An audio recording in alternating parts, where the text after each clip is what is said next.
Kako dodati i obrisati stranice fotoknjige? Kada dođete do kraja fotoknjige, a želite u nju smjestiti još fotografija, možete u knjigu dodati još stranica klikom na gumb Dodaj stranice.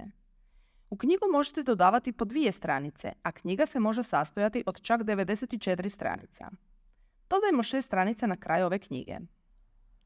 Ako ste dodali stranice, ali ih niste iskoristili, možete ih ukloniti. Kliknite na gumb stranice na vrhu ekrana, odaberite obriši jednu stranicu ili obriši 2 stranice. Potvrdite koju stranicu želite obrisati i stranica je uklonjena. Stranice ne morate dodavati samo na kraj, već ih možete dodati i bilo gdje drugdje unutar knjige. Prebacite se na stranicu nakon koje želite ubaciti dodatne stranice, kliknite na gumb stranice na vrhu ekrana, odaberite broj stranica koja želite dodati i gdje ih dodati. U ovom slučaju, nakon 3. stranice, te kliknite Dodaj i nove stranice će se umetnuti.